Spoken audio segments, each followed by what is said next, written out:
Okay. So ayan no, yung pang-apat na nature of business tax is yung national kasi nga meron tayong local, meron tayong national. Yung local tax kasi, ito yung mga taxes that are set by each LGU. Pwedeng hindi ito kinokolekta ng ibang LGU, pwedeng kinokolekta lahat ng LGU. So yung national tax, ibig sabihin, yung tax na yon is for the whole country siya. No? Imposed by the national government. Ayun, no? Kaya tinawag siyang national tax. Okay? So eto ngayon guys, yung tatlo nating business tax, no? Meron tayong percentage tax na mention ko na sa inyo. Ito yung sa non-VAT. Value added tax is para sa mga VAT registered. Meron tayo ditong pangatlo, yung excise tax. Technically para sa lahat to. Excise tax, no? No, madi-discuss to different chapter. So, itong excise tax, this is tax para dun sa mga non-essential, basically. No, non-essential. Yung mga hindi naman basic commodity. So, ayun yung business tax. Okay? So let's start, no? So ano ba yung comparison natin? Comparison natin sa business tax, no? Number one, dito yung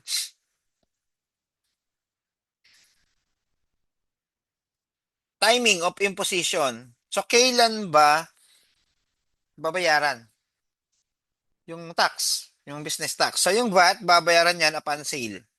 So syempre babayaran yan ng customer pag bumili na siya, pag binenta na sa kanya. Okay? Ganun din sa percentage tax. Samantalang sa excise tax, it's either by time na nag-produce ka or nag-import ka. Okay, yung example nito yung mga taxes sa mga tobacco, sa mga sigarilyo. So yung tobacco, yung mga gumagawa, yung mga producer ng sigarilyo, nagbabayad na sila ng excise tax upon production pa lang ng sigarilyo. Hindi upon payment. Sorry, hindi upon sale. So ibig sabihin kapag ka-produce ng sigarilyo, babayaran na ng mga tobacco producer yung tax.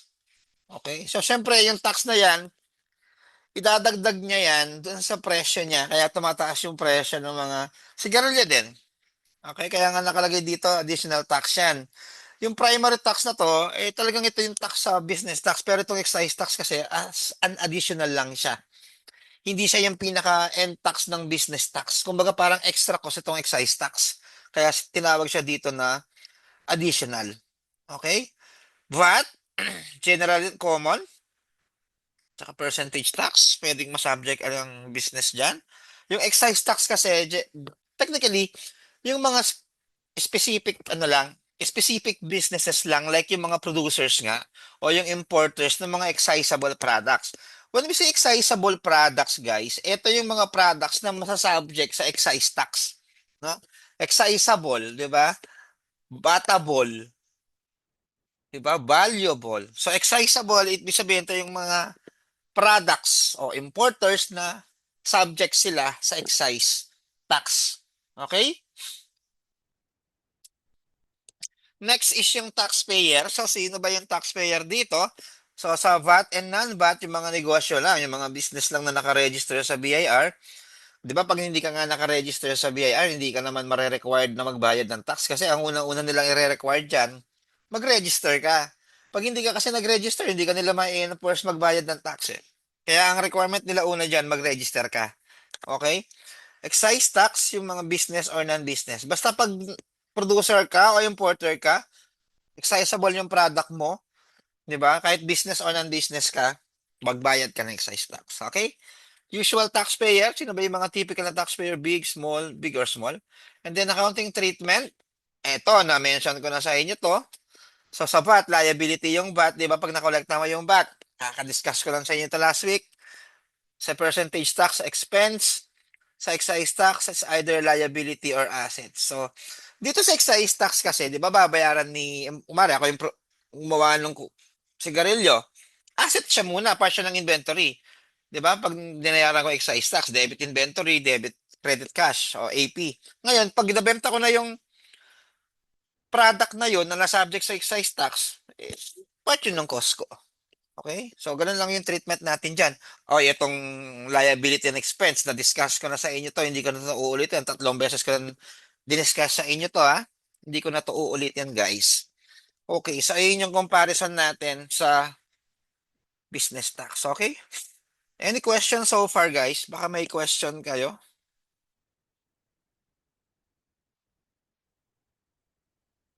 Any question? Walang question? Okay. So, meron tayong produce, ano daw to, step by step daw. No? Technically, na-mention ko na sa inyo to kasi na-discuss ko na, kaya nga sabi ko sa inyo, pa-jump-jump tayo. Any question, guys? Baka may question kayo. Any question?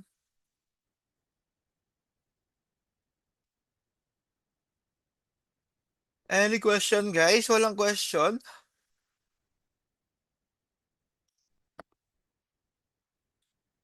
Guys, walang question? Natutulog na yata sila. Guys, walang question? Wala po. Okay, so let's start. No? Yung first step natin. Sabi dito, number one, evaluate if the sales qualify as a business. So, pag sinabi nating business, guys, habitual siya. No? Pag sinabi nating business, habitual, baga, regular na mangyayari. Kasi wala namang business na isang beses lang gagawin. Hindi business yun, di ba? So, business habitual. So, sabi dito, alamin mo daw if exempted ba yan sa business tax. So, na-discuss natin yung mga exempted na items.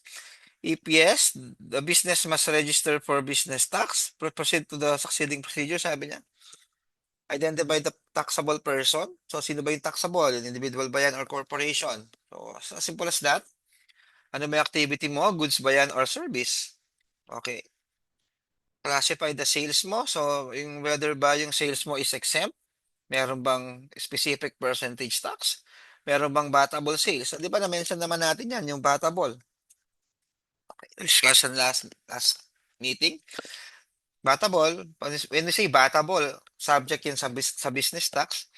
If the taxpayer is VAT registered, pay the VAT on batable sales. If the taxpayer is non-VAT, 3% general. If exceeding 3 million, the person shall registered as a VAT taxpayer. Ito yung na-mention ko sa inyo, no? Kapag yung sales mo is lagpas ng 3 million pesos, okay, kailangan mo na magpapalit from non-VAT to VAT. Okay? So, kailangan mo na magpapalit from non-VAT to VAT. So, ito guys, no? Pag lumagpas daw ng 3M, shall registered as a VAT taxpayer. So, ibig sabihin guys, no, ang pinag-uusapan natin dito, yung batable sales. No? Sabi ko nga sa inyo, exempt sales yan, kahit magpas ng 3M yan. It doesn't matter kasi kahit naman mag-VAT ka, exempt pa rin yan. No? Hindi naman, kaya ang criteria natin dito, yung batable sales. So, yung batable, ibig sabihin, kapag non-VAT ka, percentage tax. So, yung percentage tax mo, yung subject sa 3% na yon, pag lumagpas ng 3 million yon, yun ka. Doon ka magpapapalit from non-VAT to VAT. Wait lang guys, no? Wait lang guys, na itong cellphone na nagre-ring. Okay, so ganito na. Pag lumagpas ng 3M ang sales mo na batable, magpapalit ka na from non-VAT to VAT. Ganun lang kasimple yung guys, no? Required ka na magpapalit from non-VAT to VAT. Okay? And then, number 6, sabi dito, determine if the goods or sabi dito is excisable. Kasi may additional tax pa yun eh. Bukod dun sa VAT, magbabayad ka pa ng excise tax. So, laki ng impact guys, no? Laki ng impact ng business tax. Especially for the prices of the commodities. Di ba? Laki ng impact. Talagang it will add value. Okay. Okay, isa na tayo. So, sabi dito, business is normally initially registered as a non-VAT taxpayer. So, kapag naman in-expect ni BIR, no? Kasi pag nag-registered ka ng business, kasi pag in-expect niyang hindi ka naman lalagpas ng 3 million na sales for the year, i-register ka niya initially. Yun yung sinasabi niya dito na initially registered as a non-VAT taxpayer. So ngayon, ikaw na taxpayer, ikaw ang may obligation na mag-monitor ng sales mo. If you saw your sales na lumagpas ng 3 million pesos, ikaw ay pagpapalit na from VAT, from non-VAT to VAT. Sabi dito, except daw if they project your sales to exceed 3 million pesos. So for example, nag-registered ako, initially non-VAT, pero pag in-expect nila na yung sales ko will exceed 3 million pesos, so i-register nila ako as a VAT taxpayer. Okay? Ito yung number 2 yun, no? Evaluate mo. Sabi niya dito, once a taxpayer become or registered as a VAT taxpayer, he remain as such paying the VATable sales until the cancellation of his VAT registration. Okay? Syempre, kapag VAT ka, talagang hindi naman bababa ng 3M yan, pero may tendency guys na pwede tayo magbalik, no? Pero pag ang sales mo 3M, talagang VAT ka. Wala kang magagawa doon. Diba? So, it will increase your price. Definitely. Hindi naman price kasi talaga yun, yung invoice price na kukolektahin mo from the customer. Pero dun sa side ng customer kasi, syempre price yun. Ito yung buying price nila from the seller. Okay. So, let's start yung, ano natin. Okay. So, business, sabi ko nga sa inyo, business tax ang pinag-uusapan natin. Negosyo, business, yung pagbenta niya, may babayaran siyang business tax, no? Business, sabi ko nga sa inyo kanina, habitual engagement. So, ulit-ulit yan. Di ba? Pag nag-business ka, paulit-ulit yan. Nagtayo ka ng karinderya, paulit-ulit yan. Everyday, nagluluto ka. Nagsaserve ka sa mga customer mo. Okay, so ayun yung business, habitual. Loud and clear naman tayo dyan sa business. And then next, sabi dito, habitual, ayun nga, habitual paulit-ulit. Commercial means engagement in the sale of goods for a profit. However, the actual existence of a profit during the period is not a precondition to business taxation. Ito yung problema ng mga negosyante. Nagre-register lang sila sa BIR o nagbabayad lang sila sa akala nila masasubject sila sa business tax pag meron silang income, hindi. Babayaran mo yung VAT, babayaran mo yung percentage tax, babayaran mo yung excise tax regardless kung kumita ka or hindi. Dahil lang basis natin for the business tax is sales. Hindi naman yung income tax eh. Unlike sa income tax, ang basis natin sa income tax is yung kita. Dito hindi. Di ba? Dito hindi. Okay, so babayaran mo siya kahit wala kang kita. Sabi dito, the following are not business. When you say business, hindi sila masasubject sa business tax. Okay, number one, government and instrumentalities. Government and instrumentalities. So, ibig sabihin yung mga government offices, hindi naman sila considered as business, no? And number two, non-profit organization. So, we can create non-profit organization. Even kayo guys, no? Pwede kayong mag-create ng isang ng non-profit organization. Employment, hindi yan business. Diyos ko, wala nga namang magbayad kayo ng VAT dahil lang sa sweldo ninyo. Directorship of a corporation, hindi siya business. Mere subsistence for business for mere subsistence. Ibig sabihin yung business mo is para lang mag-survive. Okay? May mga example tayo guys no ng mga mere subsistence eh. Ano ba yung mga example natin ng mere subsistence? Yung ito, sabi niya dito, business, ito napakaluma na ng batas na to, no? Itong ginawang amount na to, no? 100,000 per year. So, kung i-divide mo yan, Diyos ko, imagine, 100,000 per year. Eh, magkano yan per month? Wala mang 8,000. So, ang baba. Di ba? Yung kumikita daw ng 100,000 pababa. So, walang, yung mga, sorry, hindi ko makita, nakakabenta ng 100,000 pababa per year. So, imagine, may cost pa yan, ha? Di ba? So, ano bang kakainin ng mga yan? So, exempted sila sa business tax, no? Siguro dapat, no? Sa business tax din, meron din tayong parang bracket, no? Kung kailan ka magbabayad ng business tax, no? By the way, sa bagay, iba naman kasi yung business tax talaga, based on sales lang yan, no? Okay. So yan ha, yun yung business subsistence, no? Ano ba yung mga example natin dyan? Farmers, sari-sari store, turo-turo, driver ng mga tricycle, and other similarly situated. Pero pero alam mo guys, no, alam mo sa Pilipinas, no, and sobrang baba lang ng mga income yung mga yan. So, kumbaga, hindi naman monitor ng BIR yan eh. Kasi meron mga tricycle driver na meron silang 10 unit, pinapapasada nila. O, mali ba ng BIR yung mga yon, di ba? Pinapaboundary, di ba? So, exempted daw sila. Okay, so, yeah, marami kasi, yung mga malilit kasi, hindi na masyadong kinakatch ni BIR yung mga yan eh. Okay. So, yun yung mga example natin ng mga business na principally for business subsistence. Let's proceed. Oho. Ano ba sabi natin dito? Each person is taxable for purpose of business taxation. Husband and wife separately, the parent company. Okay, so ito lang ay comment ko lang to bago tayo magpunta sa mga problem natin. Sabi niya sa number 3, no? Ano sabi niya sa number 3, guys? Emphasis ko lang, no? Emphasize ko lang. A separate taxable person with subsidiary and each subsidiary company is taxable. Lahat. Kasi yung sa mga corporation kasi, di ba? May mga subsidiary yan. So, yun. Taxable sila separately. Okay? Pero kapag home office and branches, sabi niya dito, if the home office and branch of the office same business are one, not separate. Yung mismong home, yung pinaka-home office. Okay? Yun lang. Proprietor is not a juridical entity. It sales and receipts subject to business tax to the individual proprietor. So kapag sole prop ka, yung may-ari, yun yung subject sa VAT, yung mismong may-ari, kung mari ikaw, kung nagtayo ka ng business, kumuha ka ng DTI mo, ikaw ang subject sa VAT.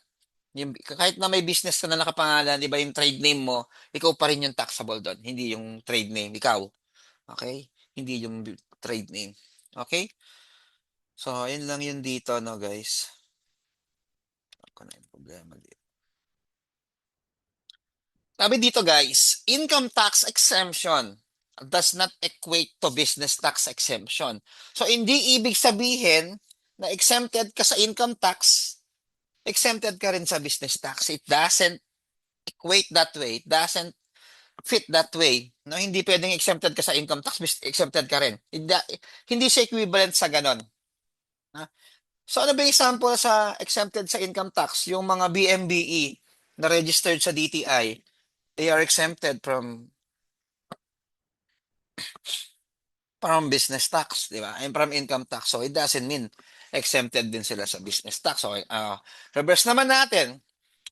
Yung mga exempted na items, okay, yung mga exempted na tao sa income tax, doesn't mean na exempted din sila sa income tax.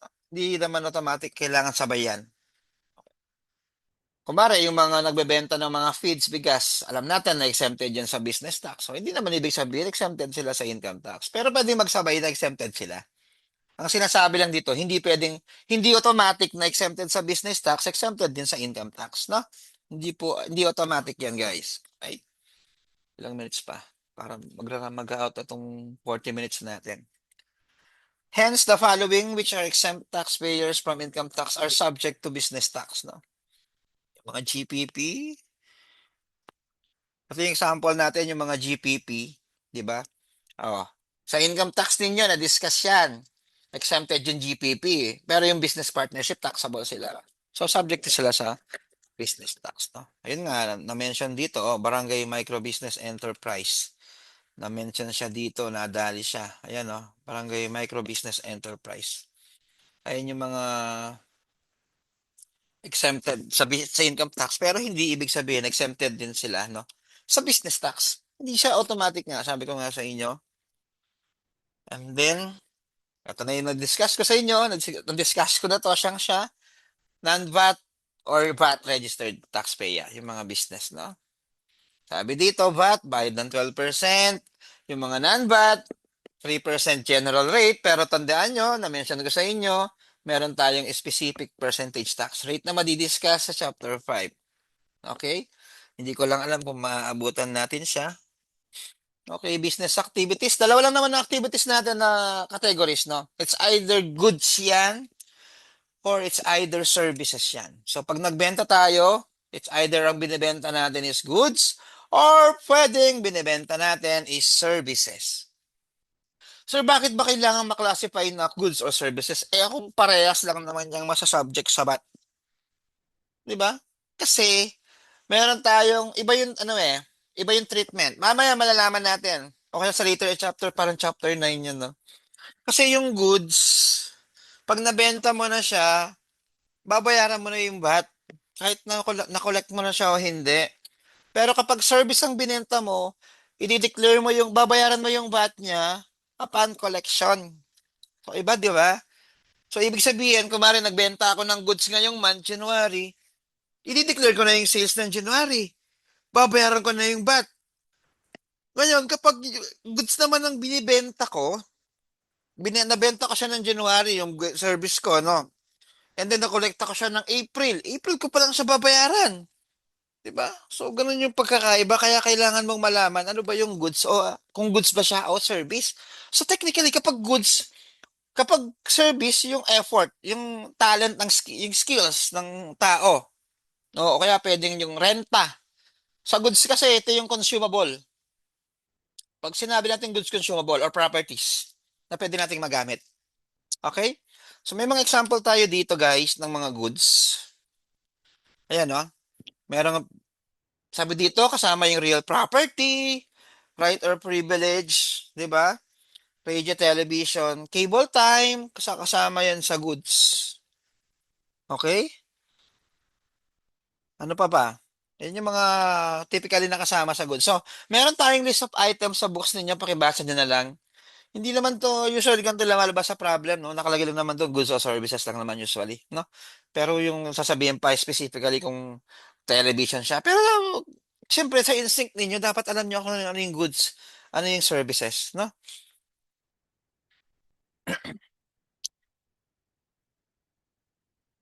So basis natin. Ano ba yung basis natin per tax type? Type of activity. Kapag naman ang binenta natin is property or goods, sabi dito, selling price, no? Baga ano lang yung tawag dun sa ano mo? Ano ba yung tawag dun sa benta mo?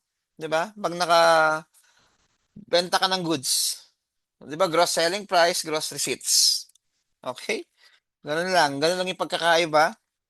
Alam niyo, napakadali lang ng business tax. I mean, madali siya compare sa income tax, guys, no? Gross selling price refers to the total amount of money which purchaser pay. Ito yung sinatawag nating invoice price also, no? Kasama dito yung VAT. Okay? Ayun yun. Sa kabila naman, gross receipts daw. Ano yung pwede nating i-deduct dito? So, syempre yung mga discount. To be deductible, discount must not be dependent upon the happening of a future event.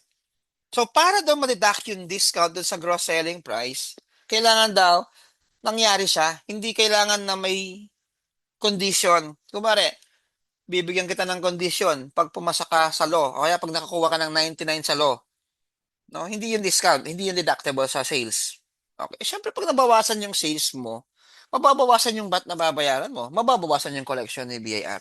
Yun lang ang concern ni BIR doon eh, wala nang iba. Yung babayaran mong tax sa kanya. Okay? Okay. And then, sales return, sabi dito, was made during the month. Yung mga binalik. Di ba kumari, bumili ka sa SM, tapos namali yung sukat mo, pwede mong ibalik yon. So, deductible yon basta within the month. No? Hindi pwedeng prior month, hindi pwedeng next month, advance ka mag-isip. 'Di ba kabawasan 'to eh. Siyempre ayaw ni BIR na nababawasan yung tax mo. Ayaw ni BIR 'yon, 'di ba? So ayun. So hindi pwedeng kailangan during the month. Okay. So i-skip na natin tong constructive receipt. Kasi sabi niya lang dito, of course, when the money is placed at the control of the person who renders the services without restriction by the payer. This is added as part of the gross receipts. So, for example, number one. Number one, deposit in a bank of the seller made by the buyer in considerations of the services. So, ang point niya lang dito, class, na kolekta mo sa bank, dineposit sa bank. no? Hindi naman kailangan physical binigay sa'yo, kasama pa rin yun sa sales mo. Oo, ano pang sinasabi niya dito ano, pero yun lang yun. 'Di ba? Dineposit niya sa bangko, hindi niya binigay sa yung pera. Pwede naman yun eh. So kasama yun sa sales mo, na i-declare mo. Okay? Withholding taxes. To. Ito na yung may konting twist, no? Tapos kukunin ko nga yung libro ko. Sige, 1 minute na lang guys. Ikakat muna natin, no? Kukunin ko lang sandali yung book ko. So para matuloy natin yung discussion, no? So mag-end tong Zoom. Kasi nga 10 minutes, 40 minutes lang yung free. So I'm gonna send a new link after 40 minutes, no? Ay, after 40 minutes. After 10 minutes, tapusin lang natin itong chapter 3 and then proceed tayo sa chapter 4. Okay? Cut, guys. Magka-cut na. Tuloy natin after a few minutes. 10 minutes, guys, no? 10 minutes. See you in 10 minutes.